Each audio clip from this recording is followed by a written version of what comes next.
yufaqihu fid din. May yuridillahu bihi khairan yufaqihu fid din. Siapa yang Allah Subhanahu wa taala inginkan kebaikan kepadanya, maka Allah akan fahamkan agama ya kepada dirinya. Ayat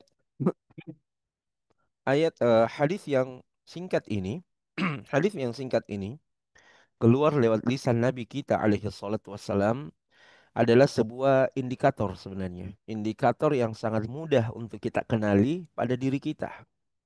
Manakala kita mungkin merasa bahwa Allah sudah memberikan begitu banyak kebaikan kepada diri kita, Allah sudah begitu banyak memberikan nikmat kepada kita, tapi kalau ada satu nikmat atau pemberian yang kita merasa belum kita rasakan secara optimal, maka kita belum bisa menyimpulkan bahwa ya eh, kita itu dikehendaki untuk berada pada lingkaran kebaikan oleh Allah Subhanahu wa taala. Apa itu? Indikator itu adalah faham akan agama. Jadi jangan kita menyangka seperti ini Bapak Ibu bahwa mungkin kita bilang alhamdulillah dari segi materi Allah sudah berikan begitu banyak kebaikan kepada saya.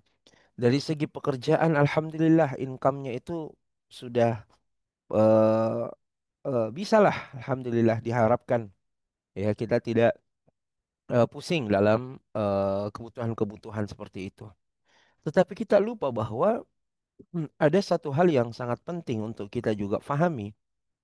Ketika kita merasa bahwa kita jauh dari agama, jauh dari paham isi agama itu, maka mohon maaf, Rasulullah menyebutkan hadisnya tadi, siapa yang Allah inginkan kebaikan kepadanya, maka Allah akan fahamkan hamba itu dalam urusan agamanya. Dalam urusan agamanya. Olehnya itu, satu hal yang lazim, artinya wajib begitu, harus untuk kita penuhi pada hak diri kita ini adalah menyajikan bagi jiwa kita, bagi diri kita ilmu agama dengan baik.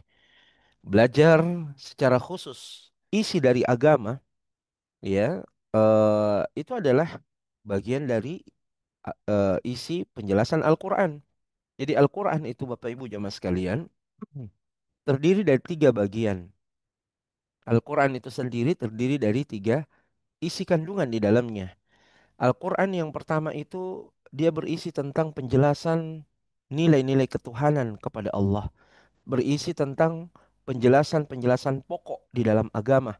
Nilai-nilai tauhid dan keimanan itu disebutkan isinya dalam Al-Quran. Sepertiga isi kandungan Al-Quran itu adalah isinya tentang tauhid. Bagaimana kita menyembah kepada Allah. Bagaimana kita mengesahkan Allah di dalam peribadatan. Nah itulah bagian yang pertama. Bagian yang kedua adalah dia berisi tentang penjabaran dari nilai-nilai keimanan itu. Kalau tadi di bagian pertama Allah memerintahkan kita untuk menyembahnya, menjelaskan tentang ayat-ayat yang mewajibkan kita untuk sadar akan penyembahan kepada Allah, maka sepertiga yang kedua ini berisi tentang bagaimana tata cara kita beribadah kepada Allah. Maka nilai-nilai agama itu dijabarkan dalam sepertiga yang kedua, bagaimana kita menyembah kepada Allah, bagaimana kita ibadah, bagaimana kita melaksanakan perintahnya, itu isi dari sepertiga yang kedua. Yang ketiga, Al-Quran itu mengandung ya penjelasan tentang kisah-kisah di dalamnya. Maka isi kandungan Al-Quran yang tiga ini, satu dari tiga itu adalah bagaimana kita menghambakan diri kita kepada Allah lewat ya aturan-aturan yang Allah telah tetapkan di dalam Al-Quran. Nah, inilah yang menjadi fokus pembahasan kita dalam pembahasan fikih.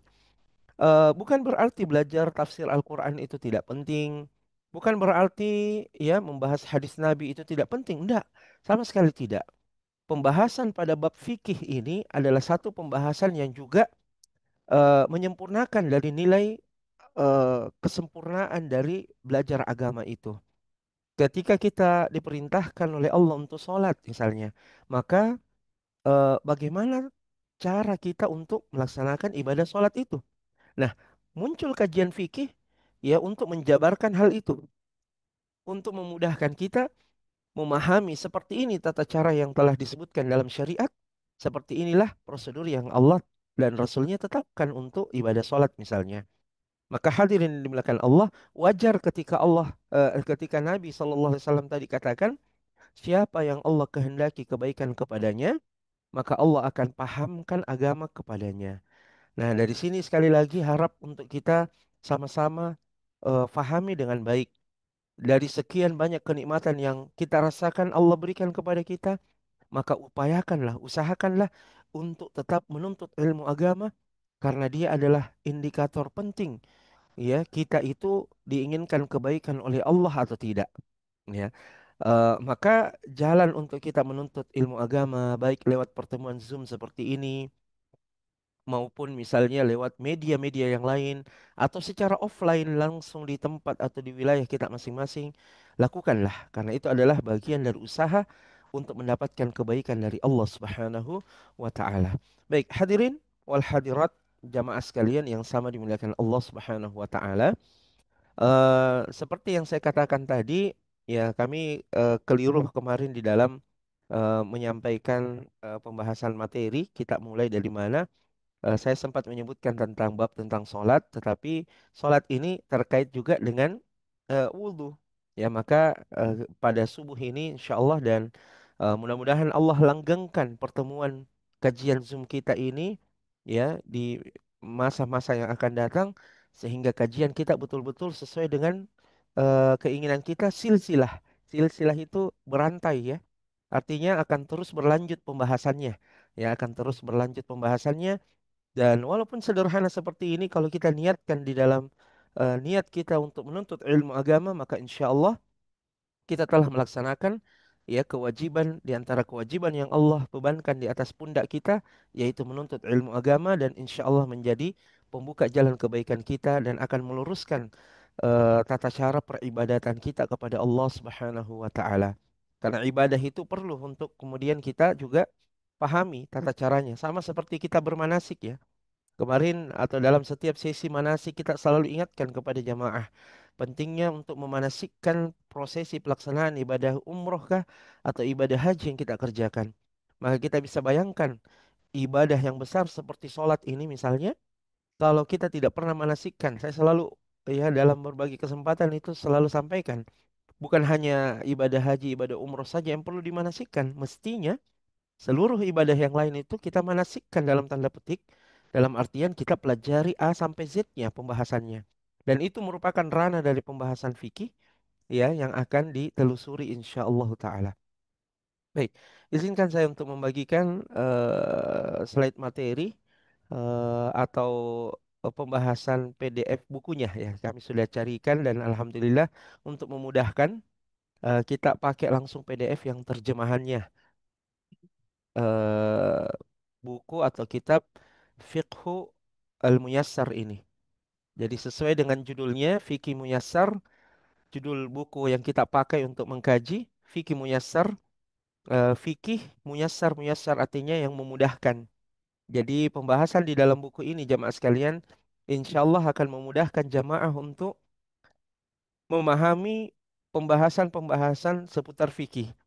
Karena hal yang juga menjadi tantangan dalam belajar fikih itu, kalau kita belajar fikih secara komprehensif, kita akan menemukan aqwalul ulama namanya. Aqwal itu artinya pendapat-pendapat para ulama. Dari ulama Syafi'iyah berpendapat seperti ini. Ulama Malikiyah berpendapat seperti ini. Ulama Hanabilah berpendapat seperti ini. Ulama Hanafiyah berpendapat seperti ini. Yang mana yang kuat dari pendapat seperti ini. Nah, itu lazim atau biasa kita temukan di dalam pembahasan buku-buku fikih. Tetapi pada buku ini, ya, fikih Muyassar ini, dia sudah akan menjelaskan kepada kita ya pembahasan yang insya Allah memudahkan bagi setiap orang yang membacanya ya dan ini ditujukan memang bagi para pembelajar fikih pemula ya pembelajar fikih pemula dari kalangan ya kita masyarakat yang memang butuh untuk memulai belajar fikih maka buku ini sangat cocok bagi kita untuk mempelajari pembahasan-pembahasan fikih dalam urusan ibadah. Alhamdulillah ini ada materi PDF-nya yang bisa kita tampilkan dalam setiap kajian kita secara bersambung insya Allah. Di dalam buku ini sebenarnya selain apa namanya pembahasan terkait dengan sholat tentu banyak pembahasan fikih lainnya. Bahkan sebenarnya kita lompati ini bab tentang toharoh, ya bab tentang toharoh yang di sana ada hukum-hukum pembagian air, ya ada tentang najis, tentang bejana, tentang buang hajat, adab-adabnya. Ada juga tentang siwak, ada juga tentang sunnah-sunnah fitrah. Itu kita lewatkan karena terus terang memang kalau kita mau dari awal itu, subhanallah pembahasannya cukup luas sekali ya. Makanya kita langsung masuk kepada pembahasan yang secara khusus memang kita butuhkan sehari-hari dan itu kita anggap dimulai dari wudhu. Insya Allah kajian kita ini kita akan mulai. Nah, wudhu ini, jamaah sekalian, saya ajak kepada seluruh jamaah sekalian untuk masuk ke pembahasan wudhu ini. Wudhu, ya, eh, ini menjadi syarat sholat, ya. Artinya seseorang itu tidak sah sholatnya tanpa dia dahului dengan wudhu, ya. Kita akan melihat bagaimana pembahasan apa namanya sederhana terkait dengan pembahasan wudhu ini. Dan seperti yang saya sudah isyaratkan tadi kepada jamaah sekalian bahwa eh, memang pembahasan kita di fikih ini kita sudah melaksanakannya, kita sudah melakukannya. Tetapi kita ingatkan berbeda antara orang yang melaksanakan, mengamalkan satu amalan yang didasari dengan ilmu yang dia pahami dengan orang yang sekedar melaksanakan tetapi selama ini dia kurang di dalam memahaminya. Nah, itulah kajian kita dalam fikih. Makanya makna dari fikih itu sendiri adalah al-fahmu. Fikih itu artinya adalah al-fahmu. Al-fahmu artinya adalah faham. Jadi beda itu antara orang yang faham kemudian dia beramal dengan orang yang belum faham kemudian dia beramal. Itulah yang dimaksud pada kalimat Allah dalam Al-Quran. Qul hal yastawi alladhina ya'lamun walladhina la ya'lamun. Katakan wahai Muhammad, apakah sama antara orang yang yang mengetahui? Apakah sama antara orang yang berilmu dengan orang yang tidak berilmu? Nah, ini pertanyaan dari Allah yang tidak membutuhkan jawaban. Kenapa? Karena kita sudah tahu jawabannya. Kita sudah tahu makna dari ya arah kemana ayat ini ya dimaksudkan. Bahwa Allah ingin memaksudkan bahwasanya tentu akan berbeda antara orang yang berwudu dengan dia fahami hukum-hukum tentang wudu dengan orang yang berwudu tapi dia tidak paham ya hukum-hukum terkait dengan wudu tersebut. Nah, begitu juga dengan ibadah-ibadah yang lain. Beda antara orang yang salat yang paham fikih salatnya dengan orang yang salat tapi tidak paham fikih salatnya itu pasti akan jauh berbeda.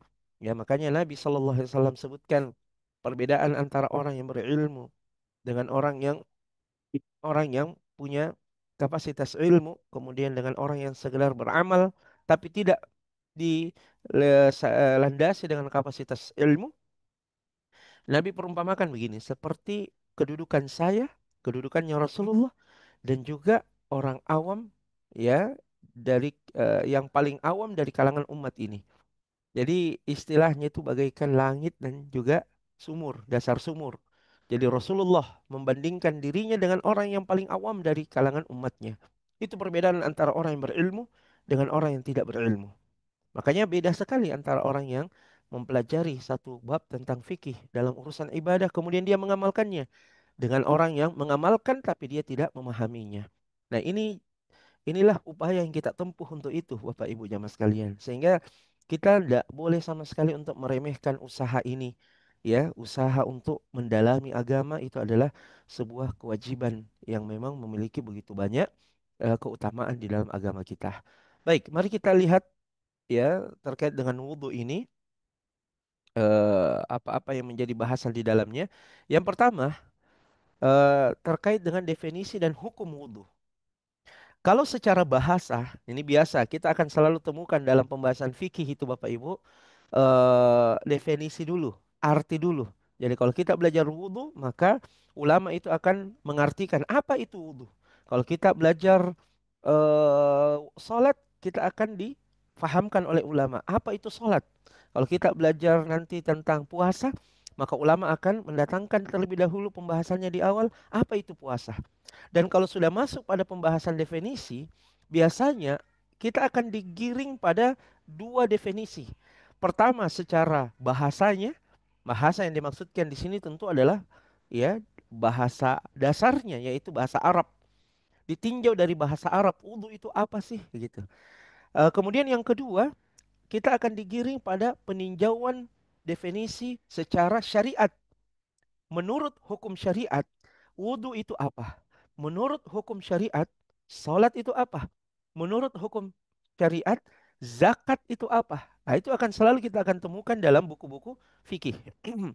Kenapa seperti itu? Karena kita akan jauh lebih memahami arah pembahasannya, arah urgensinya, kepentingan dari satu bab itu, manakala kita sudah paham definisi atau arti dari ibadah itu.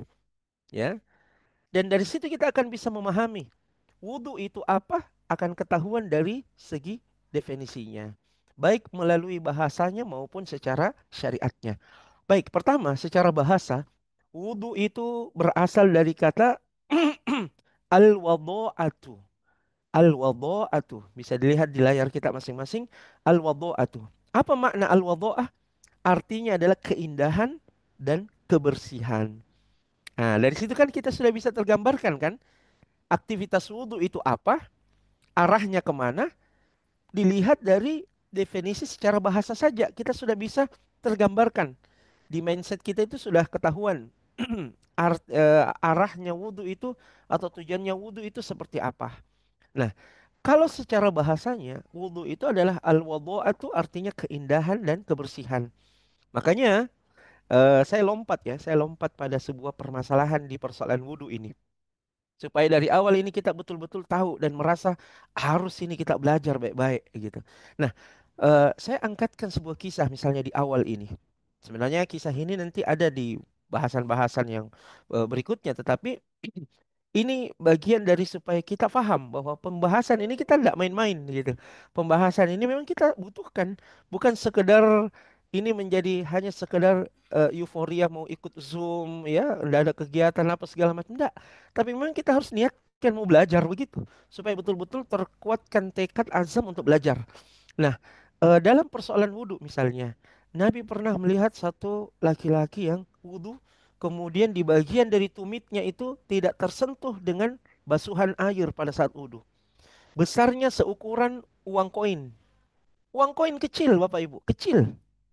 Tapi itu tidak terbasuh di bagian tumit dari orang itu. Ya, artinya kakinya itu harus basah dengan basuhan air wudhu pada saat dia wudhu.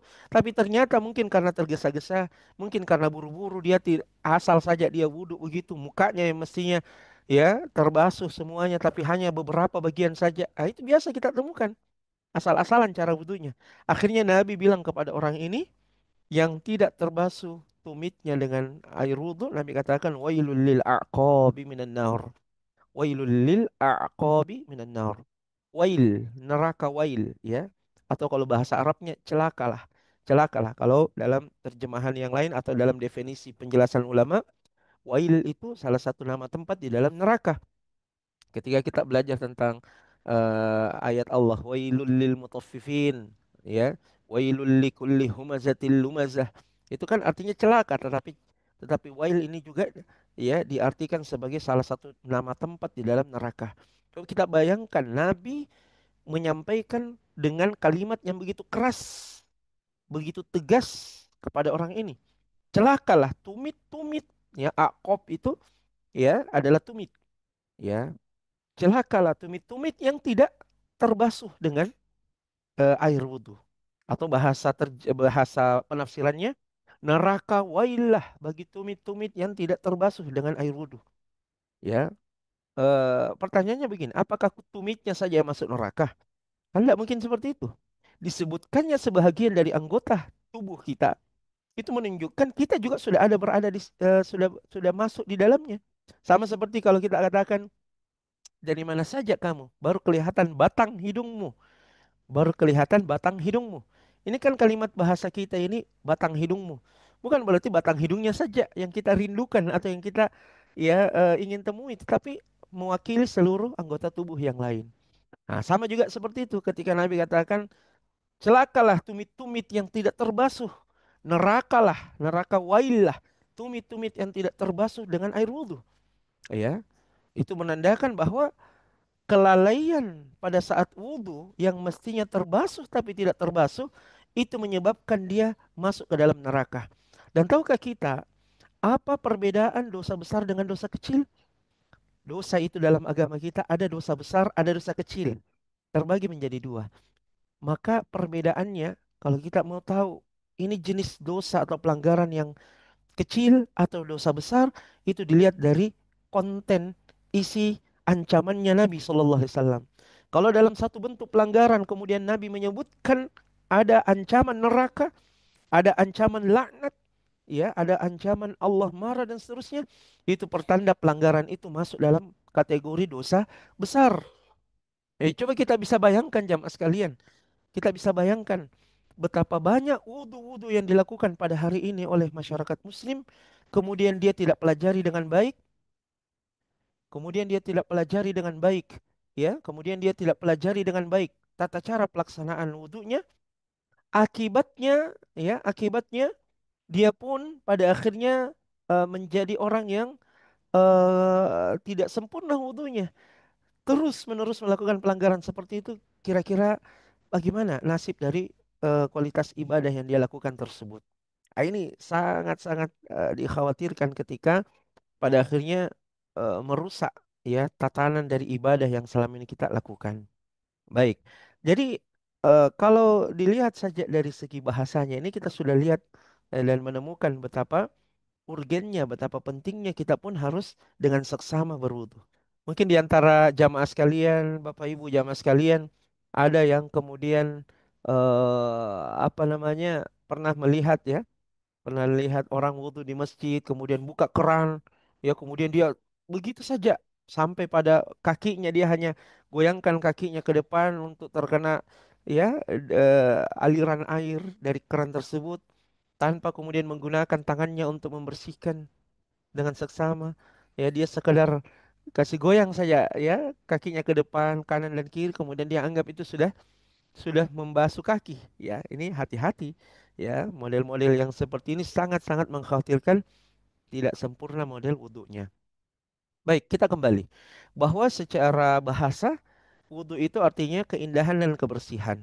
Keindahan dan kebersihan. Sehingga orang yang selalu berwudhu itu ya pasti bersih, pasti indah. Dan memang secara maknawi juga, secara maknawi ya akan memberikan sebuah aura, ya, aura tersendiri bagi orang yang selalu menjaga kebersihan dirinya, keindahan dirinya, itu memiliki aura tersendiri. Nah, itulah sebabnya yang membedakan umatnya Rasulullah dengan umat-umat yang lain nanti pada hari kiamat, ya. Karena ini pernah ditanyakan oleh para sahabat, wahai Rasulullah, bagaimana engkau mengenali umatmu nanti pada hari kiamat? Mana yang engkau bisa kenali, mana umatnya Nabi Ibrahim misalnya, mana umatnya Nabi Isa misalnya, mana umatnya Nabi Musa misalnya, mana umatnya Nabi Muhammad? Maka Rasulullah jelaskan itu bisa dikenali dari bekas-bekas, ya, eh, air wudhu yang terbasuh di basuhan anggota badan yang wajib untuk dibasuh pada saat wudhu. Nah, kalau kita tidak sempurnakan, ya, kita tidak akan mendapatkan keutamaan tersebut. Baik, adapun secara syariat, wudhu itu adalah menggunakan air, menggunakan air pada 4 anggota badan. Jadi, secara syariat menggunakan air, ya, dari sini kan kita sudah pahami bahwa media utama saat untuk wudhu itu adalah air. Itu adalah air. Walaupun nanti akan ada pembahasan pengganti dari wudhu jika air tidak ada. Menggunakan air pada 4 anggota badan. Yang pertama adalah wajah, yang kedua adalah kedua tangan, yang ketiga adalah kepala, ya, dan yang keempat adalah kedua kaki. Wajah, kedua tangan, kepala, dan kedua kaki. Dengan tata cara tertentu dalam syariat. Nah, sehingga ini bukan sekadar membersihkan, ya, ada tata caranya, ada prosedurnya, ya, dalam rangka beribadah kepada Allah dan niatnya adalah untuk ibadah. Jadi kalau ada orang yang misalnya mau wudhu, kemudian dia bilang begini, saya nyemplung saja ke sungai, kan kena air di semua. Enggak, kita katakan itu tidak dikatakan sebagai wudhu. Ya, kenapa? Karena wudhu itu ada tata caranya, ada cara-caranya. Ya, enggak sekedar kedua tangan itu basah begitu saja. Enggak sekedar wajah itu dibasahi begitu saja. Enggak sekedar yang penting kedua kaki sudah basah. Enggak, ada tata caranya. Ya, bagaimana cara kita membersihkan pada saat di kaki misalnya. Ada tata cara yang dilakukan. Ya, makanya itu tadi saya bilang kalau ada orang wudhu kita lihat di masjid, kemudian dia putar keran, kemudian untuk kakinya dia hanya sekadar goyangkan ke depan supaya terkena air dari ya aliran keran itu, dia belum menjalankan tata cara gitu. Tata cara pada saat dia membersihkan kakinya saat berwudhu. Ya. Eh, baik, itu mungkin untuk definisinya. Adapun hukumnya, hukum dari wudhu ini wajib atas orang-orang yang berhadas. Ya, hadas itu artinya dia terkena atau berada dalam kondisi najis, ya, sehingga dia pun wajib, ya, hukumnya untuk berwudhu, ya. Eh, Bila dia hendak sholat, jadi kalau misalnya dia berhadas kemudian dia tidak mau untuk sholat, dia belum jatuh pada hukum wajib. Dia belum jatuh pada hukum wajib. Tapi kalau dia mau sholat, apalagi waktu sholat sudah masuk dan dia dalam kondisi berhadas, maka dia wajib berwudu. Ya, dia wajib berwudu.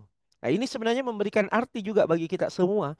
Bagaimana hukumnya kalau misalnya kita sholat maghrib, apakah harus mengulang lagi wudu pada saat sholat isya? Ya, apakah wajib kita untuk berwudu kembali atau tidak?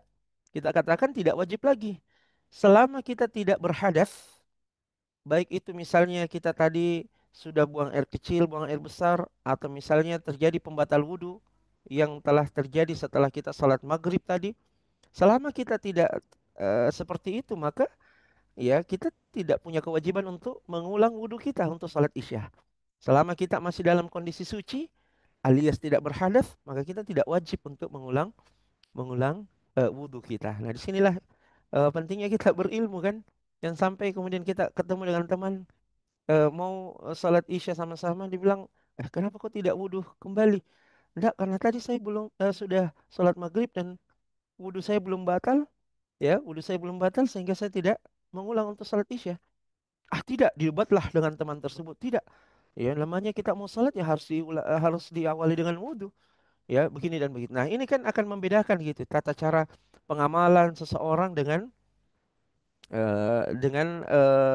orang yang tidak mengilmui satu perkara di dalam urusan ibadah. Baik. Nah, eh, dan apa yang sehukum dengan solat seperti tawaf dan menyentuh mushaf Al-Quran. Dan apa yang sehukum dengan solat. Nah, yang sehukum dengan solat itu kan tawaf. Makanya tawaf itu berbeda dengan sa'i. Kalau tawaf itu memang diwajibkan dalam kondisi yang suci. Artinya dalam kondisi wudhu. Adapun sa'i itu tidak diwajibkan dalam kondisi suci. Jadi beda perlakuannya. Atau misalnya yang semisal dengan hukum itu juga adalah menyentuh Al-Quran. Ya, ini dari sekian perdebatan atau sekian pendapat para ulama terkait dengan bagaimana hukum menyentuh Al-Quran. Bolehkah menyentuh Al-Quran bagi orang yang tidak suci? Ya, di sini kan terjadi perbedaan pendapat dari kalangan para ulama.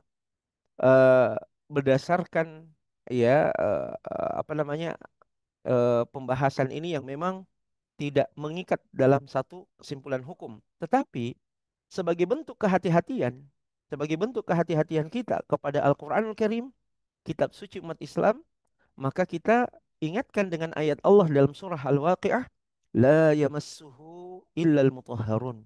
Tidak disentuh mushaf Al-Quran itu, ya, tidak disentuh Al-Quran itu kecuali orang-orang yang illal mutahharun, kecuali orang-orang yang suci. Ya, maka ini menjadi kaidah yang dipakai oleh para ulama di dalam bentuk kehati-hatian memegang mushaf Al-Quran dalam keadaan suci. Jadi selama kita bisa menjaga diri kita dalam kondisi suci, maka silahkan ya kita menyentuh atau memegang Al-Quran. Tapi kalau kita merasa ya kita dalam kondisi tidak suci, batal wudhu kita, entah tadi kita sudah buang air dan seterusnya, maka hendaknya kita menjauhkan atau menghindari untuk menyentuh mushaf Al-Quran. Baik, eh adapun terkait dengan dalil, ya dalil wudhu yang selama ini telah kita kerjakan, ya. Dalil yang pertama berdasarkan firman Allah dalam Al-Quran. Ya, kita mulai dari ayat Al-Quran dulu. Surah Al-Ma'idah ayat 6. Surah Al-Ma'idah ayat 6. Perhatikan ayatnya. Ya ayyuhalladzina amanu idza qumtum ilas salati. Wahai sekalian orang-orang yang beriman, jika kalian berdiri untuk salat, faqsilu wujuhakum, maka cucilah wajah-wajah kalian, wa aidiyakum, dan tangan-tangan kalian, ilal marafiqi, sampai ke siku-siku kalian, wamsahu biru'usikum, dan basuhlah eh, kepala-kepala kalian, ya, sehingga ini berbeda perlakuannya antara muka, tangan, kaki, dan kepala. Kalau kepala, khusus kepala, Allah menggunakan kalimat masaha. Masaha itu mengusap, ya, mengusap. Biasa kita dengar istilah Masih, Isa Al-Masih. Kenapa dikatakan Al-Masih? Karena Al-Masih dia menapakkan jejak kakinya ke tanah, sehingga jalan yang dia lewati dengan kakinya itu apa namanya, memiliki bekas karena tersentuh, karena terusap. Tanah itu terusap dengan proses jalannya itu. Kenapa penghapus dalam bahasa Arab disebut sebagai mimsah? Mimsah kalau penghapus, ya, penghapus ya whiteboard atau papan tulis, dalam bahasa Arab itu diistilahkan sebagai mimsah karena dia bersentuhan. Jadi penghapusnya ini bersentuhan dengan permukaan papannya, baru bisa menghapus. Nah, itu Allah gunakan kalimat wamsahu, wamsahu, masahah. Jadi dipertemukan antara telapak tangan kita dengan kepala kita. Nah, itulah perbedaannya dengan waksilu. Ya, al-ghusl itu artinya mencuci. Mencuci itu dengan tentu beda perlakuannya antara cara mencuci dengan cara mengusap. Ya, kita tentu sudah mengetahuinya insya Allah. Kemudian Allah mengatakan wa arjulakum ilal ka'bain, dan cucilah kedua kaki kalian ilal ka'bain, sampai di al-ka'b. Al-ka'b itu artinya sampai di mata kaki, ya.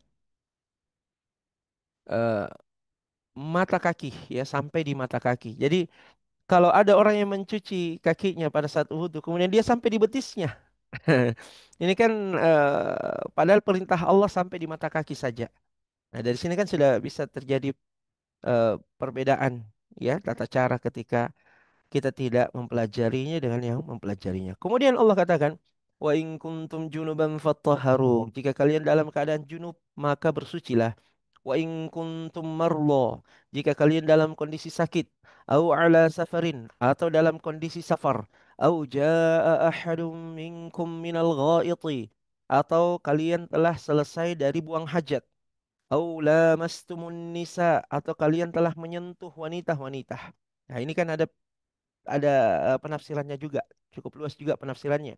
Apakah yang dimaksud di sini menyentuh adalah tersentuh begitu saja, atau menyentuh di sini adalah berhubungan jima, ya, dengan istri misalnya, atau seperti apa, itu ada dalam pembahasan tafsir. Falam tajidu ma'an, kemudian engkau tidak mendapatkan air, fatayammamu, maka bertayamumlah, sa'idan thayyiban, dengan menggunakan tanah yang baik, tanah yang suci. Wamsahu biwujuhikum wa aydikum minhu. Nah, di sini Allah sebutkan caranya bertayamum. Usaplah wajah-wajah kalian dan tangan-tangan kalian. Jadi khusus untuk tayamum ini tidak ada kaki, ya, tidak ada kepala, rambut kepala, ya, tidak ada tangan sampai siku, seperti itu. Ma yuridullahu liyaja'ala 'alaikum min haraj. Allah tidak menginginkan atas kalian itu terjadinya kesusahan, walakin yuridu liyutahhirakum, tetapi Allah menginginkan untuk mensucikan kalian, waliyutimma ni'matahu 'alaikum, dan Allah inginkan untuk menyempurnakan nikmatnya atas kalian, la'allakum tashkurun, agar kalian bersyukur kepada Allah. Ini ayat tentang wudu. Ini ayat tentang Oke, wudu. Kemudian juga dalam sabda Nabi Sallallahu Alaihi Wasallam, Nabi katakan, la yaqbalullahu salatan bighairi tuhurin, wala sadaqatan min gululin. Allah tidak menerima salat tanpa bersuci dan tidak menerima sedekah dari hasil penggelapan, ya, dari hasil penggelapan, hasil yang haram, begitu. La yaqbalullahu salatan bighairi tuhurin. Allah tidak menerima salat tanpa bersuci. Jadi ini menunjukkan bahwa wajib hukumnya untuk bersuci terlebih dahulu sebelum salat. Dan juga sabda Nabi SAW, la yaqbalullahu salata man ahdatha hatta yatawadda. Allah tidak menerima salat orang yang berhadas sehingga dia berwudu. Ya, la yaqbalullahu salata man ahdatha hatta yatawadda. Saya pernah mendengarkan sebuah kisah gini. Tiba-tiba saya teringat ini dari Ustadz Yahya Waloni yang kemarin viral meninggal dunia di Makassar, ya.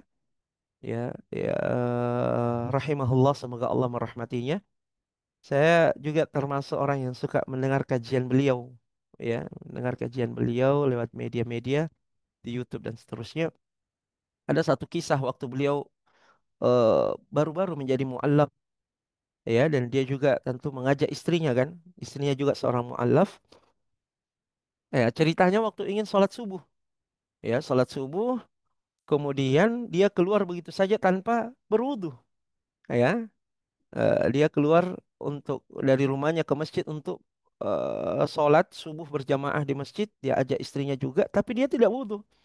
Maka istrinya ingatkan kepada suaminya ini, kepada Ustadz Yahya Waloni ini, ya, wudu dulu, ya, jangan langsung kita ke masjid kemudian tidak wudu. Kata si ustadznya ini, si Ustadz Yahya Waloni rahimahullah almarhum, beliau katakan, ah, Allah itu tahu niat kita, ya, Allah pasti sudah tahu niat kita mau ibadah, ya, walaupun kita belum sempat untuk wudu, ya, kita yang penting sholat, begitu, dan Allah tahu niat kita untuk ibadah. Akhirnya terjadi di situ, ya, akhirnya terjadi di situ kejadian, ya, kejadian tiba-tiba tangannya Ustadz Yahya Waloni ini memegang pagarnya dan di situ ada kotoran, di situ ada kotoran hewan, ya. Akhirnya istrinya bilang, ah, ini kan sudah saya bilang, sudah katakan kita mau sholat harus wudhu dulu. Ya, karena ini aturannya sudah. Tidak boleh kita mengatakan yang penting Allah sudah tahu apa isi hati kita untuk sholat, ya. Dan kita juga dalam kondisi bersih kok. Ya, tubuh kita ini dalam kondisi bersih. Kita bahkan pakai parfum. Tidak ada gunanya itu semua walaupun kita tidak wudhu, ya. Padahal kita tidak wudhu. Ya, jangan kemudian kita menyangka bahwa yang penting kita sudah mandi, sudah bersih, kemudian dia tidak wudhu, ya, pakaiannya bersih, dia pakai parfum, kemudian dia sholat karena dia anggap dirinya sudah bersih. Enggak, kalau aturan Islam itu tetap harus dilaksanakan tata cara wudhunya, ya, tata cara wudhunya, dan itu yang tidak dia lakukan. Akhirnya Allah tegur dia dengan menyentuhkan tangannya dengan kotoran hewan, ya. Pada akhirnya dia harus masuk ke rumahnya kembali dan wudhu. Nah, itulah kemudian kita harus pahami, Allah tidak menerima salat orang yang berhadas sehingga dia berwudhu.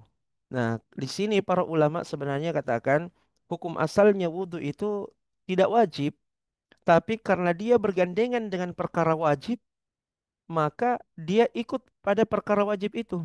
Ya, ada kaidah dalam fikih dikatakan begini, ma la yatimul wajibu illa bihi fahuwa wajibun. Ma la yatimul wajibu illa bihi fahuwa wajib. Sesuatu kewajiban yang tidak sempurna kecuali dengan hal yang lain, maka hal yang lain itu ikut menjadi wajib, ya. Salat ini perkara wajib, tapi dia tidak sempurna kecuali dengan wudhu, maka wudhu ikut menjadi wajib. Nah, itu dia maknanya, ya. Nah, kemudian lanjut, eh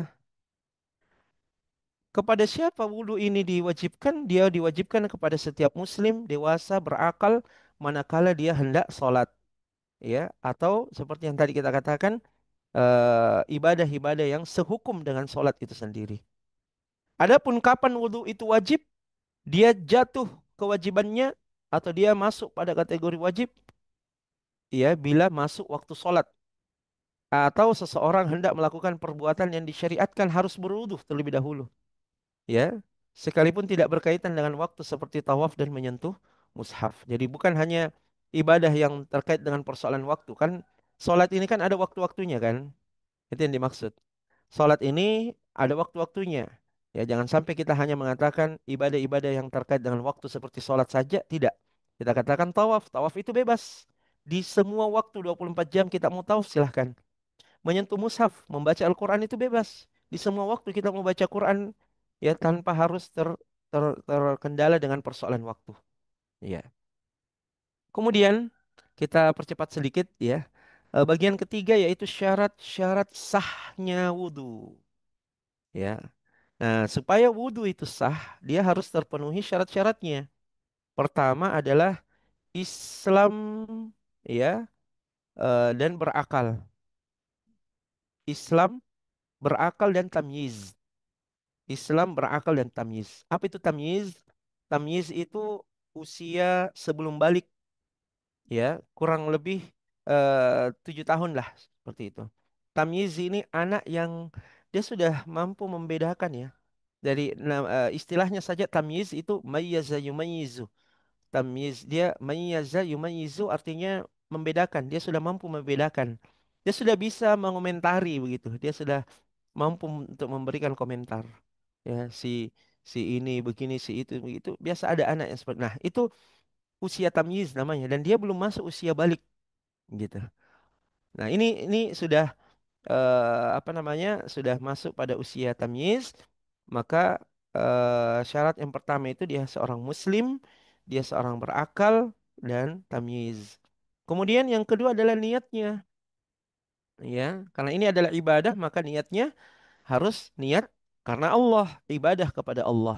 Walaupun mohon maaf Bapak Ibu jamaah sekalian, dalam bab pembahasan tentang lafadz niat, ini tidak ada dalil yang secara tegas datang bersumber langsung dari Nabi alaihi salatu wassalam pada pelafazan sebuah ibadah.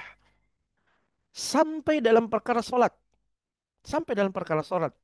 Kalimat misalnya nawaitul wudu'ah li raf'il hadathi. Misalnya. Dan seterusnya. Atau misalnya sebelum solat kita katakan apa? Usolli fardas subuhi rak'ataini ma'muman lillahi ta'ala mustaqbilal qiblah ma'muman lillahi ta'ala. Kalimat ini tidak bersumber datang dari Nabi sallallahu alaihi wasallam. Kalau kita membaca buku-buku tentang petunjuk solat, maka kalimat ini muncul dan tidak ada redaksinya bersumber dari mana. Bahkan untuk kalimat dalam kurung al-hadis saja itu tidak ada dalam rujukan dari kalimat-kalimat niat seperti ini. Dia dimunculkan begitu saja, tapi saya tidak tahu dari mana asalnya kalimat ini. Karena Nabi Shallallahu Alaihi Wasallam, seandainya perkara ini apa namanya eh, mesti untuk kita kerjakan, maka pasti akan ada dari Nabi Shallallahu Alaihi Wasallam. Coba logikanya begini Bapak Ibu. Bayangkan untuk doa masuk WC saja dan keluar dari WC itu ada disebutkan. Hal yang sangat remeh-temeh menurut sebagian orang. Islam ini begitu hebatnya sampai mengatur adab-adab seseorang di dalam WC, di dalam WC. Masa tidak ada begitu loh. Masa tidak ada keterangan yang sampai kepada kita untuk persoalan sholat. Padahal kalau kita katakan, loh tidak sah nanti sholatmu kalau kau tidak mengucapkan niat usolli itu. Ya terganggu, tidak sempurna. Tak bayangkan, hati-hati dengan perkataan itu. Karena Islam ini ajarannya sudah begitu lengkap, sudah begitu paripurna. Allah katakan Al-Maidah ayat 3, "Al-yauma akmaltu lakum dinakum wa atmamtu 'alaikum ni'mati wa raditu lakumul Islam madina." Hari ini telah kusempurnakan untuk kalian agama kalian. Allah sudah cukupkan. Wafatnya Nabi itu sudah terhenti wahyu turun dari langit. Sehingga semua yang telah ditinggalkan Nabi itulah syariat Islam. Nah, persoalannya tidak ada di dalam syariat Islam lafadz kalimat-kalimat itu. Padahal kalau kita mau katakan dan jujur, persoalan itu kalau kita katakan itu penting harus ada. Kalau memang penting, kalau memang ada. Karena dia menyangkut terkait dengan keabsahan sholat kita. Betul atau tidak ini? Karena dia menyangkut keabsahan dari wudhu kita. Nah, sehingga bagaimana kita mengkompromikan ini? Kita katakan itu adalah bagian yang dimunculkan untuk sebenarnya apa namanya? Kalau bahasanya dalam fikih Syafi'iyah itu untuk kehati-hatian. Tetapi kita tidak bisa menjustifikasi, menghukumi bahwa itulah datang dari Nabi. Nah, ini bermasalah kalau modelnya seperti itu. Ya, kalau misalnya kita katakan lafaz usolli fardas subuhi itu datang dari Nabi SAW, berarti kita telah ya berdusta atas nama Nabi SAW. Ya, dan itu ada ancamannya tersendiri dan itu berat karena Nabi katakan man kadzaba alayya muta'ammidan falyatabawwa maq'adahu minan nar. Siapa yang berdusta atas namaku, maka persiapkan tempat duduknya di dalam neraka. Itu berat urusannya. Ya, menghukumi satu hukum dan menetapkannya bagian dari syariat yang datang dari Rasulullah misalnya, padahal tidak ada, Nabi tidak pernah ajarkan seperti itu berat urusannya. Maka hati-hati dalam persoalan ini. Makanya untuk niat ya niat. Ya kalau Ustadz Dasat Latif itu bilang bisa dicek ceramah beliau pernah satu kali lewat ya video reels dari beliau itu. Ya niat itu kalau kita dari rumah ya mendengarkan azan misalnya atau mau pergi sholat di masjid, kemudian kita awali dengan wudhu. Ya kita siap-siap awali dengan wudhu, kita ganti pakaian, kita datang ke masjid berjalan kaki dan seterusnya. Itu sudah niat. Ya, itu sudah niat yang kita realisasikan tanpa perlu mengeluarkan lafaz khusus. Usolli fardhu subuhi. Ya, kalau kita mau juga konsisten, ibadah itu harus disertai dengan lafaz niat seperti itu. Betapa banyak bentuk ibadah dalam agama ini. Bisa tidak kita munculkan itu? Kita mau sedekah, apa niatnya sedekah? Kita mau bantu teman mengangkat barangnya, ya, untuk naik ke atas kendaraan. Apa lafaz? Ya, apa lafaz niatnya? Kita mau membantu kedua orang tua, apa lafaz niatnya? Birrul walidain, ya, dan seterusnya. Terlalu luas gitu. Makanya cukup dengan kalimat innamal a'malu binniyat. Sesungguhnya amal-amal itu tergantung dengan niatnya. Maksudnya kita niatkan lillahi ta'ala untuk wudhu, kita niatkan untuk lillahi ta'ala pada saat sholat, walaupun tidak mengucapkan kalimat-kalimat lafadznya, itu insya Allah tidak menjadi masalah. Ya, tidak menjadi masalah. Dan betapa banyak saya sendiri itu ketemu kalau singgah di beberapa masjid, khususnya di Kota Makassar, di beberapa sudut di daerah Kota Makassar, ya sholat ya berjamaah imam sudah mau ruku si makmum ini masih terus ya sibuk dengan menghadirkan niat sampai lama sekali takbirnya Allah ya pokoknya bahkan imamnya sudah mau ruku baru dia selesai Allahu Akbar itu. Nah, ini kan sudah keluar dari tuntunan Nabi kalau modelnya seperti itu. Dia tidak dapat lagi bacaan Al-Fatihah ya dan seterusnya lah dah ya itu menjadi masalah juga. Baik, sehingga niat ini tidak disyariatkan untuk dilafatkan. Karena niat ini tidak ada dalilnya yang sahih dari Nabi SAW. Dan lagi pula, melafatkan niat itu tidak tepat. Karena persoalan niat itu tempatnya dalam hati, bukan untuk dilafatkan. Bukan untuk dilafatkan. Yang ketiga, keabsahan dari wudhu itu adalah dengan air yang suci dan menyucikan. Ya, air yang suci dan menyucikan. Nah, ini jelas ya. Jadi air itu, air, taruhlah misalnya air teh. Suci atau tidak itu? Kita katakan suci. Tapi air teh itu tidak bisa dipakai untuk wudhu. Kenapa? Karena dia tidak menyucikan. Itu yang dimaksud dengan menyucikan. Apalagi air Pocari Sweat misalnya. Kita minum Pocari. Kita mau wudhu, tidak ada air. Bolehkah minuman itu kita pakai untuk wudhu? Dia memang suci dan kita minum itu karena dia suci, tapi dia tidak menyucikan. Maka air yang dipakai wudhu itu adalah air yang suci dan menyucikan, tidak terkontaminasi dengan dengan najis. Kemudian yang keempat menghilangkan apa-apa yang menghalangi sampainya air ke kulit. Nah, seperti misalnya kalau ada lilin, ada adonan melengket di kulit kita, ada cat kuku ya yang banyak dipakai oleh wanita di zaman ini ya. Apa istilahnya itu kuteks ya? Cat kuku ya.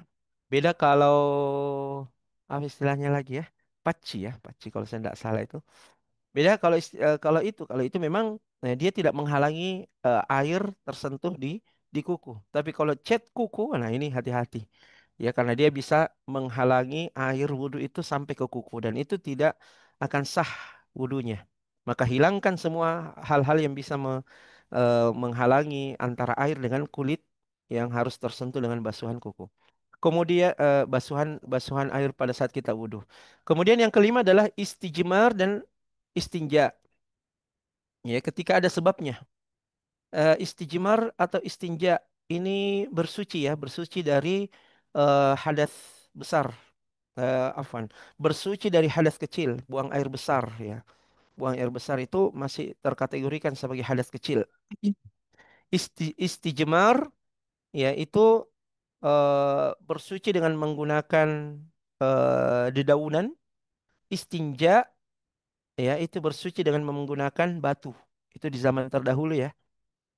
Seperti itu. Jadi dia mesti bersih dulu dari kalau dia sudah buang air kecil, dia sudah buang air besar, maka dia harus bersihkan dengan tata cara seperti yang sudah kita kenali ya. Kemudian ada yang namanya mualah, berkesinambungan. Jadi pada saat kita wudhu, ya, pada saat kita wudhu, kemudian tiba-tiba airnya mati, ya, tiba-tiba airnya mati. Padahal kita baru di siku, misalnya tangan sampai siku, ya, kita belum muka, ya, dan seterusnya. Terputus begitu. Kalau terputusnya sebentar, artinya kita bergeser ke keran yang lain atau ke tempat yang lain, posisi yang lain, kemudian bisa tersambung, maka itu sah. Tapi kalau terputusnya dalam jangka waktu yang panjang, nah ini sudah tidak sah lagi dan kita harus mengulang dari awal pada saat kita ya, mau melanjutkannya. Makanya mualah itu menjadi keabsahan ya, keabsahan dari wudhu yang kita lakukan. Kemudian yang ketujuh adalah tertib berurutan, ya, tertib dan berurutan. Jadi tidak walaupun misalnya tadi ada empat anggota tubuh ya, tangan ya, kedua kedua tangan, kaki, wajah, wajah. Ini bukan berarti tidak apa-apa kaki dulu ya, kemudian nanti kepala misalnya tidak. Ada urutan yang disebutkan Nabi Shallallahu Alaihi Wasallam. Kemudian yang kedelapan adalah membasuh semua anggota yang wajib dibasuh. Nah, ini tadi yang kita sudah munculkan riwayat hadisnya tentang Nabi menegur orang yang tidak sempurna dalam wudhunya saat dia membasuh anggota-anggota yang wajib untuk dibasuh. eh Baik, masih bisa dilanjutin Ustaz? Atau bagaimana? Ini masuk ke tata caranya sebenarnya. Iya. Rukun. Mungkin pertemuan berikutnya siapa tahu ada Baik, jamaah baik, yang baik. bertanya. Iya, Baik, sudah jam baik, baik. 7 ada waktu. Kalau begitu kita sisakan karena ini materi seperti yang kita rencanakan dia akan berkelanjutan. Iya. Jadi kita insya Allah sabar saja dan tetap semangat untuk mengikuti kajian fikih ini dan kalau bisa juga kita mengajak ya untuk ajak keluarga-keluarganya juga bergabung untuk belajar seperti ini ya. Apalagi waktunya insya Allah tidak menghalangi dari aktivitas kita untuk pekerjaan kita di luar.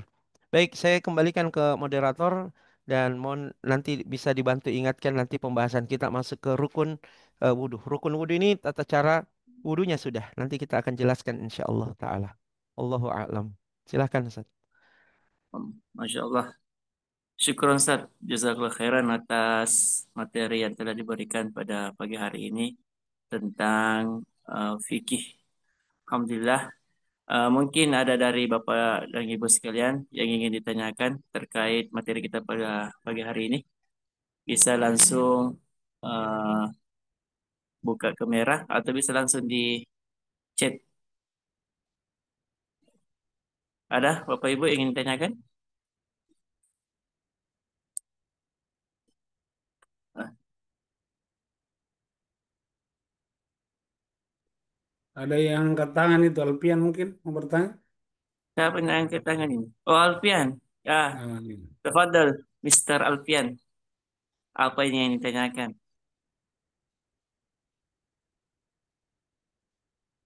Mana Mi Alfian? Iya. Ikut kabur.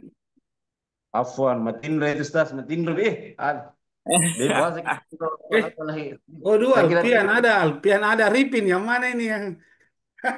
Afwan, Afwan. Afwan, saya kira tidur nih. Hmm. Silakan Pak Alfian. Kasihan malunya dulu mic-nya. Nggak menyala mic-nya. Bisa menyala mic-nya.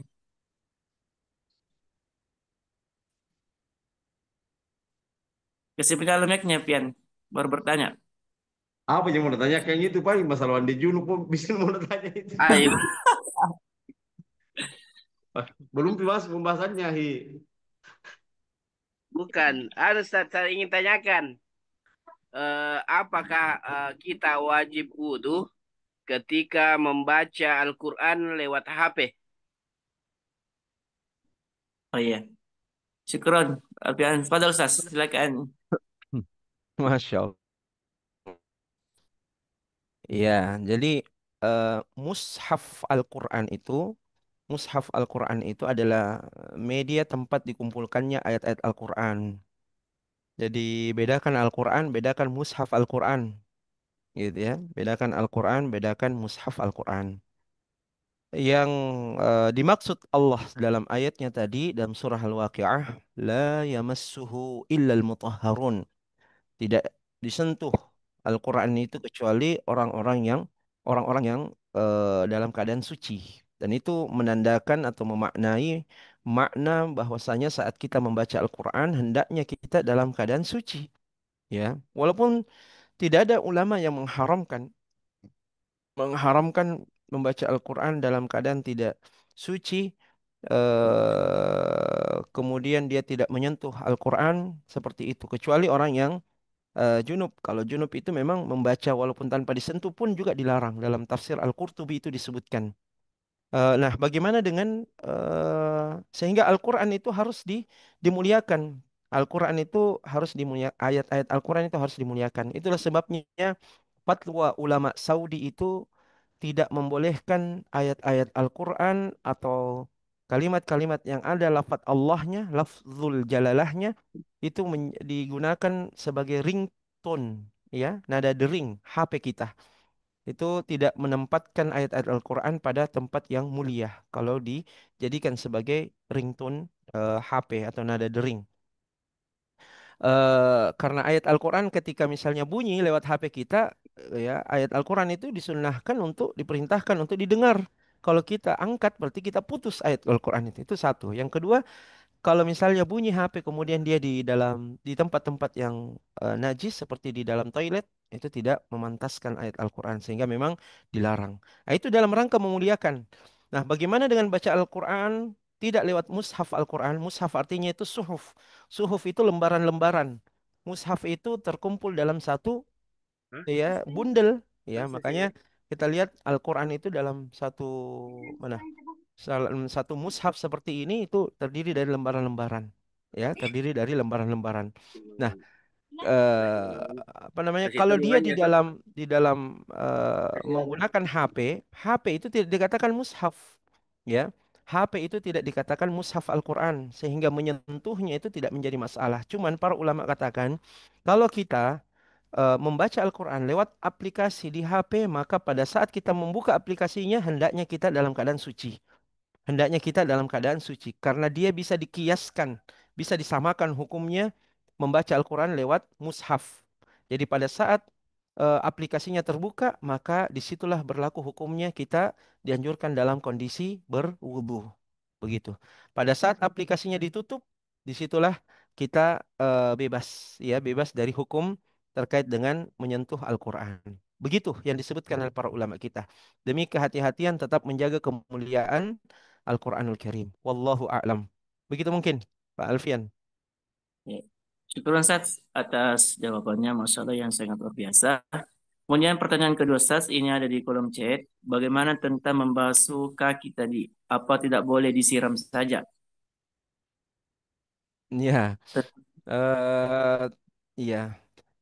Pembahasan kita berikutnya ini akan membahas terkait dengan apa namanya, akan membahas terkait dengan rukun, dan rukun itu nanti akan masuk pada step-stepnya, tangan seperti apa, wajah seperti apa, kepala seperti apa modelnya, ya, tangan sampai siku bagaimana caranya, kemudian kaki seperti apa tata caranya, itu akan kita masuk pada pembahasan di pembahasan berikutnya. Tapi kita sudah sempat tadi menyebutkan di awal bahwa riwayat Nabi dalam menegur orang yang pada saat berwudu, salah satu dari kakinya yang wajib terbasuh saat wudu itu tidak terkena air. Kemudian Nabi berikan ancaman kepadanya berupa kalimat al-wail. Wail itu bisa dalam makna celaka dia, ya bisa bermakna juga neraka, salah satu nama tempat di dalam neraka. Ya, artinya keras Nabi mengingatkan kepada sahabat ini. Dari situ kemudian para ulama menjadikan dasar bahwa wajib hukumnya pada setiap anggota wudhu yang wajib terbasuh itu harus terbasuh, termasuk kaki. Maka pada saat misalnya kita hanya eh, menyentuhkan air dari keran air itu ke kaki kita tanpa menggunakan tangan untuk lebih teliti, ya, menyampaikan air, namanya mencuci, ya. Kalau mencuci itu ada tidak definisi mencuci itu kita langsung kasih kena air saja? Kan tidak. Mencuci itu ada perlakuan lebih, ada effort yang lebih, gitu. Ada effort yang lebih, ada perlakuan lebih besar lagi dari sekedar hanya dibilas dengan air, kan begitu. Beda bilas, beda mencuci. Kalau mencuci itu kita pakai tangan, kita pakai sikat misalnya. Kalau mesin cuci apakah terputar saja? Enggak. Dia ada rangkaian di dalamnya, strukturnya yang kemudian punya permukaan-permukaan yang bisa lebih menguatkan prosesnya, lebih muncul effortnya itu mesin cuci. Itu namanya mencuci. Nah, kaki itu Allah gunakan dengan menggunakan istilah mencuci, ya. Wa arjulikum ilal ka'bain, kata Allah. Dan cucilah kedua kaki kalian sampai ke mata kaki kalian. Nah, sekarang pertanyaannya begini, Bapak Ibu. Kalau saya hanya meletakkan kaki di bawah air keran, apakah itu namanya mencuci? Ya. Menyiram. Itu menyiram, bukan mencuci. Berarti kita harus pakai kedua tangan kita untuk, ya, untuk mencuci kita punya kaki itu. Ya, digosok kah, jari jemarinya juga kita masukkan jari-jari kita di sela-sela jari-jari kaki. Itu hal yang dianjurkan, diperintahkan pada saat mencuci kaki. Begitu mungkin, wallahu taala a'la wa a'lam. Masya Allah. Masih ada lagi, Ustaz. Mengenai muwalah, berapa lama jaraknya baru bisa kita mengulang lagi wudhunya? Baik, itu tadi kita memang sampaikan tapi tidak mengkaitkan dengan persoalan durasi waktu. Nah, ini para ulama kembali ke adat, kembali ke kebiasaan. Bagaimana kita menilai sesuatu itu lama atau singkat, ya. Kembali ke kebiasaan kita di dalam menilai lama atau tidak lama. Bisa jadi misalnya hanya 5 menit, 5 menit kita anggap cepat, kita anggap tidak lama. Sehingga walaupun misalnya sudah sampai 5 menit terjeda, ya kita sambung lagi, itu insya Allah masuk dalam kategori tidak menyalahi ketentuan mualah atau berkelanjutan tadi. Jadi ini memang tidak disebutkan secara terperinci waktunya oleh para ulama di dalam buku-buku fikih, tetapi dikembalikan ke bagaimana kita sendiri di dalam eh, menerapkan lama atau tidak lama di adat kita, di kebiasaan kita sehari-hari. Sesuatu itu dikatakan lama atau tidak lama itu yang berlaku di sekitar kita. Begitu jawabannya. Wallahu a'lam. Sama seperti safar. Safar itu sebenarnya banyak perbedaan para ulama terkait dengan jumlah jauh perjalanannya. Ya, ada yang menghitung secara jarak kilometernya. Ada, kalau ulama kontemporer kan begitu, menghitung secara jarak sekitar 80 kilo baru masuk kategori safar. Tapi ada juga yang menyatakan ya perjalanan sehari semalam, perjalanan 2 hari 2 malam, 3 hari 3 malam. Ada yang menyatakan yang penting jauh. Ya, kalau dirasa jauh, maka itu sudah masuk safar. Nah, ini kan misalnya kalau orang Malino ke Makassar. Kalau orang Malino ke Makassar atau Makassar ke Malino, dia terbiasa, dia tidak mengatakan lagi, ya, dia tidak mengatakan lagi misalnya jauh itu Makassar kalau dia mau ke Makassar, ya, karena kebiasaannya dia sudah anggap menjadi hal yang sepele sehingga dia tidak merasa berat di situ, dia tidak merasa susah dalam perjalanannya karena itu semua menjadi sebab ya dimudahkannya ibadah dalam proses perjalanan safar. Nah, bagi orang yang menganggap perjalanan safarnya tidak berat, tidak susah, ya para ulama yang membahas itu dia mengatakan ya itu tidak masuk dalam keadaan safar. Jadi ada juga hitungan dari segi adat yang berlaku dalam kebiasaan. Kalau misalnya orang-orang Malino mengatakan ke Makassar itu bukan safar, berarti bukan safar bagi mereka. Itu menurut pendapat ini.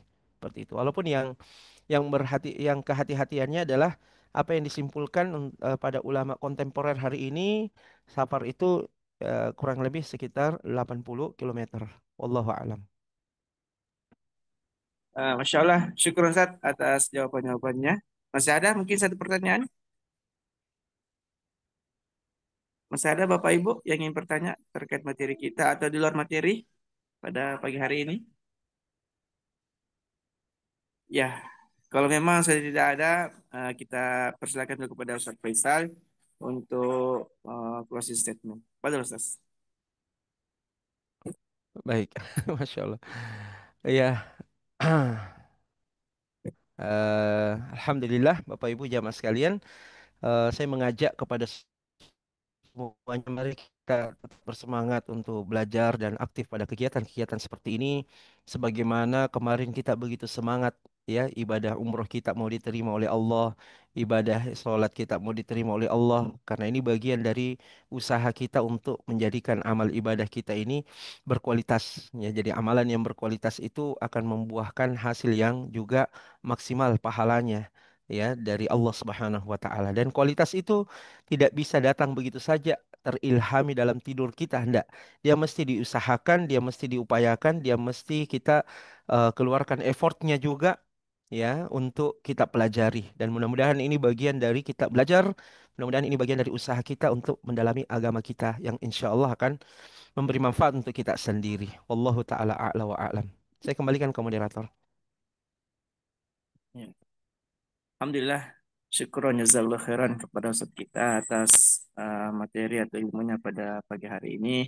Mudah-mudahan Allah Subhanahu wa taala menerima segala amalan-amalan kita dan menambahkan ilmu kepada kita supaya menjadi atau bermanfaat untuk kehidupan kita sehari-hari ini. Sebelum kita menutup kegiatan kita pada pagi hari ini, kami persilakan kepada Kanda Ibrahim untuk menjelaskan atau memberikan informasi-informasi terkait PayPal. Pada Kanda Ibrahim kami persilahkan.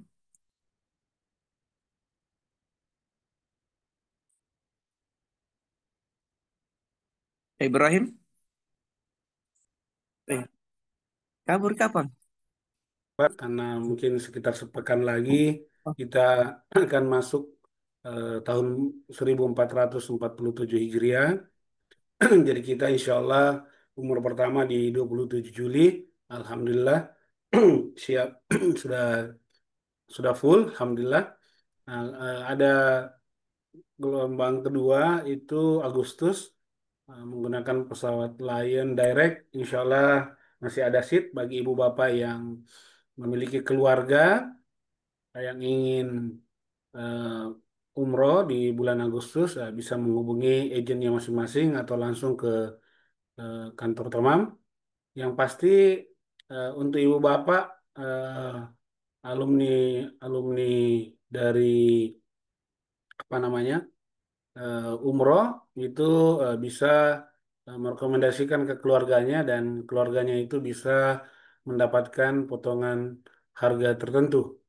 Nah, terutama yang, nah ini rencana yang kami ke depan, insya Allah akan ada kita bagikan setiap taklim itu ada semacam kartu diskon bagi mereka yang ikut taklim rutin, insya Allah. Tapi terlepas dari itu semua, maka setiap jemaah bisa merekomendasikan keluarga, tetangga, atau sahabatnya untuk umroh dan ada diskon khusus bagi eh, atau ada fee marketing untuk jamaah tersebut. Kemudian yang ketiga, ibu bapak bagi yang berniat untuk haji, ya, berniat untuk haji bisa juga mendaftar di Tamam untuk haji khusus. Alhamdulillah saat ini sudah ada beberapa puluh orang yang sudah mendaftar dan masih sementara juga kita proses ada sekitar 10 orang. Karena ini menjadi jalan untuk melaksanakan ibadah haji dengan fasilitas yang baik dan tempo atau masa tunggu yang lebih singkat, yaitu kurang lebih 5 tahunan, insya Allah. Begitu barangkali, moderator. Terima kasih atas waktunya. Ya, Masya Allah. Syukur Ustaz atas segala informasinya kepada Bapak Ibu semuanya. Alhamdulillah, terima kasih atas waktunya pada pagi hari ini.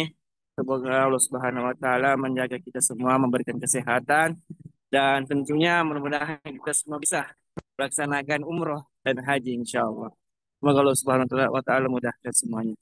Baik, kita tutup talim kita pada pagi hari ini dengan sama-sama membaca doa kafaratul majelis. Subhanakallahumma bihamdik, asyhadu an la ilaha illa anta astaghfiruka wa atubu ilaik. Assalamualaikum warahmatullahi wabarakatuh. Waalaikumsalam Waalaikumsalam warahmatullahi wabarakatuh. warahmatullahi wabarakatuh. Tadi Ki, bagaimana persiapan Ustaz Faisal? Jadi Ki Kendre. Insya Allah. Bukan, pertanyaannya jadi Eh, ke Pinrang begitu. Iya, iya, iya, iya. kalau Kayaknya 2 kali Oke, ini Ustadz bertanya, bagaimana Pinrang ini? Ya, Iya. kalau Sunda di Pinrang Ustaz. saya kalau pernikahan jadi pasti jadi Hmm, Ustaz, insya Insyaallah Allah. deh. Masya Allah. Ada di sini yang Kanda Ibrahim, tuan rumah. Siap, Kanda siap. Ibrahim, Mas Kanda Ibrahim Mas bagaimana Arif Kanda